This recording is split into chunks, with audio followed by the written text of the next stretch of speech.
지난번에 이어 우리의 타고 태어난 이런 내적 동기가 어떤 과정을 통해서 외적 동기로 변질되어 가는지에 대해서 좀 더 자세히 살펴보도록 하겠습니다.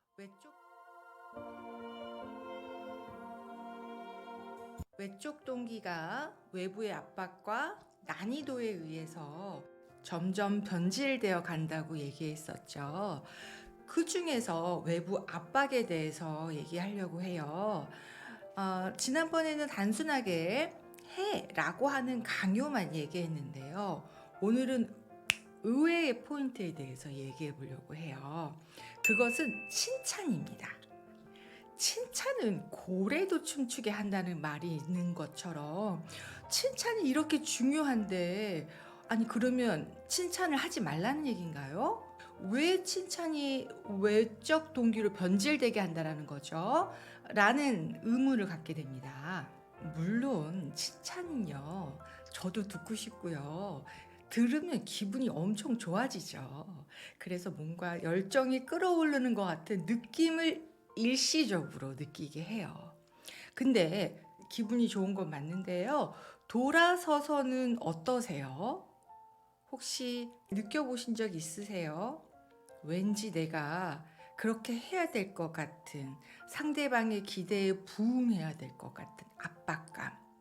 그렇게 안 되면 내가 상대방을 실망시킬 것 같은 불안감. 느껴보셨나요? 그래서 칭찬은 내적 동기를 외적 동기로 만드는 예쁘게 포장된 강압입니다.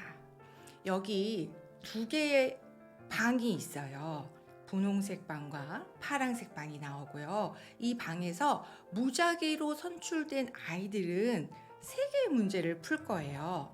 2개의 문제를 풀고 3번째 문제를 풀기 바로 직전의 상황이에요. 3개의 문제 중에서 2개의 문제를 풀고 직전에 어떤 태스크를 줘요. 이럴 때 아이들이 어떻게 다르게 반응하는지 잘 관찰해 보세요. 몇 가지 문제를 풀어볼 거야. 그러면은 각각의 방에서 아이들은 퍼즐로 되어 있는 수학 문제를 2번 풀게 될 겁니다.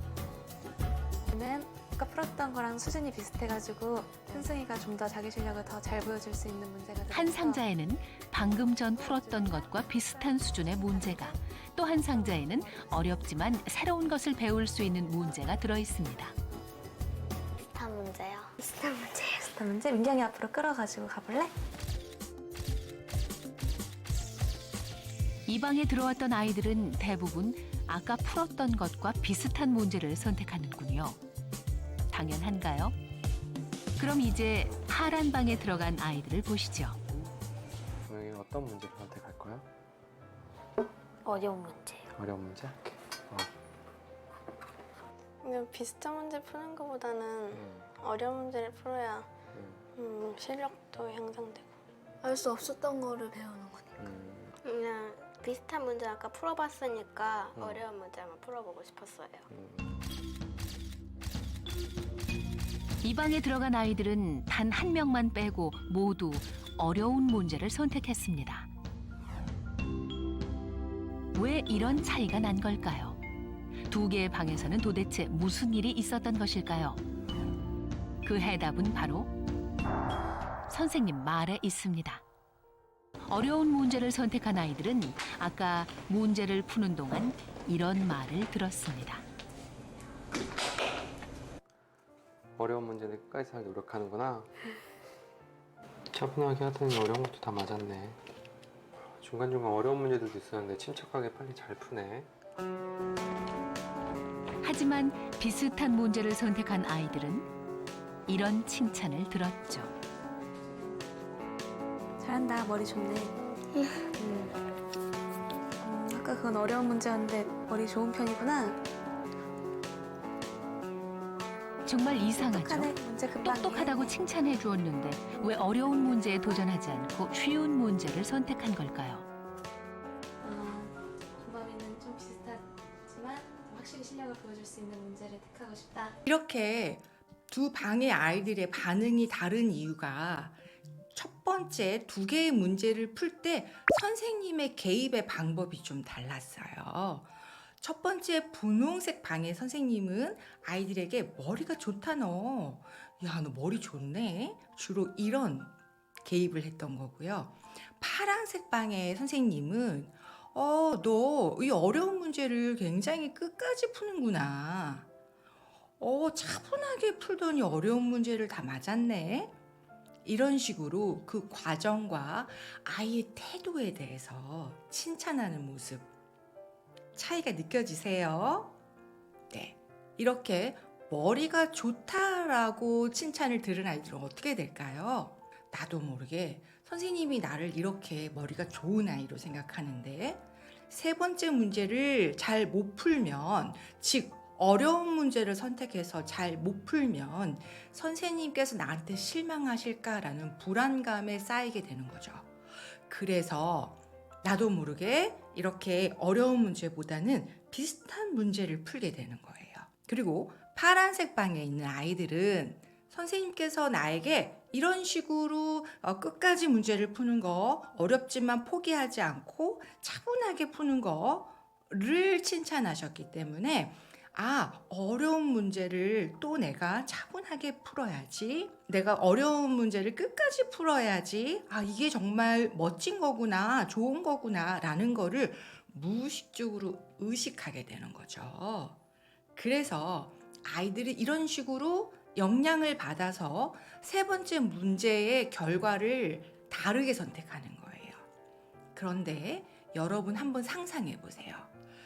이런 한 번의 자극이 이런데 12년이라는 그 긴 시간 동안에 이런 다른 자극을 지속적으로 일관되게 받으면 어떻게 될까요? 학습에 대해서 시험 불안 등 이런 압박감과 불안감을 당연히 느끼게 되지 않을까요? 그리고 내가 어려운 것보다는 빨리 쉽게 많이 풀 수 있는 거, 매 시험 때마다 좋은 결과를 내서 부모님을 기뻐하고 또 선생님을 만족시키는 이런 행동을 하게 되지 않을까요? 시험은 어떤가요? 수능이라는 시험은요, 교과서에서만 나오는 게 아니라 넓게 공부를 해야 돼요.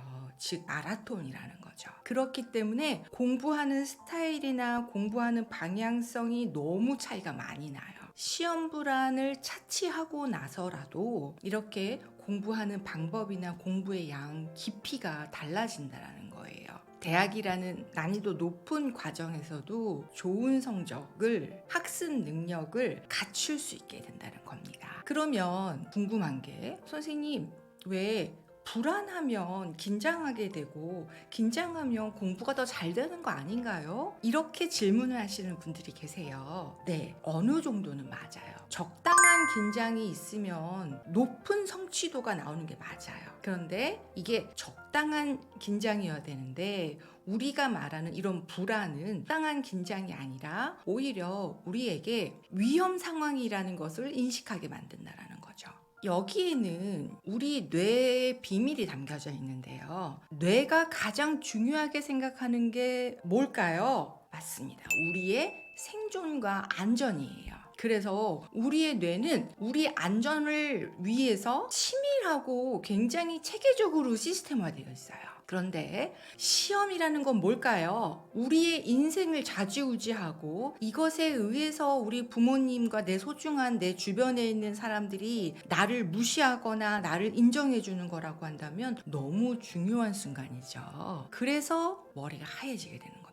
우리의 뇌는 투쟁도피 반응이라고 하는 시스템을 장착하고 있어요. 투쟁도피 반응이란 원시 시대 때부터 우리 뇌가 우리의 생존을 위해서 만들어진 보호 체계인데요. 외부에서 적이나 짐승들을 만났을 때 맞서 싸우거나 빠르게 도망가서 우리를 안전하게 지키도록 되어 있는 시스템이에요. 그러면 맞서 싸우거나 도망을 잘 가려면 어떻게 돼야 될까요? 뇌의 기능을 최소화시키고 몸을 강하게 만든다는 거죠.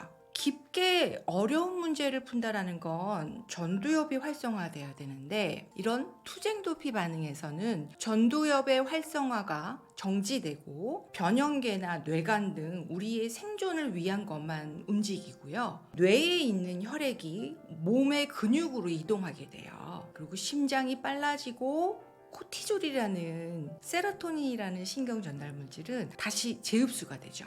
이렇게 돼야 우리가 전쟁에서 싸워서 이기는 상태로 최적화된다라는 거예요. 이렇게 시험 기간에 우리의 몸은 내가 전혀 의도하지 않았는데 전쟁 태세를 갖추게 된다는 거죠. 머리가 하얗게 된다라는 거. 문제를 읽어도 읽은 것도 읽어도 무슨 말인지 이해가 안 되는 거예요. 나도 모르게 자꾸만 알던 것들이 인출이 안 되고 잦은 실수를 자꾸만 하게 되고. 그런데 부모님들은 오해를 하시는 거죠. 너가 정신 안 차려서 그래. 사실은 정신을 안 차린 게 아니라 너무 정신을 차려서 문제인 겁니다. 그래서 오늘은 이렇게 나도 모르게 우리 자녀한테 이런 부정적인 자극을 주고 있는 건 아닌지, 또는 내가 나에게 동기화를 하기 위해서 이렇게 나도 모르게 심어진 자극을 내가 나에게 주고 있는 건 아닌지 한번 살펴보시는 귀한 시간 되셨으면 좋겠습니다. 감사합니다.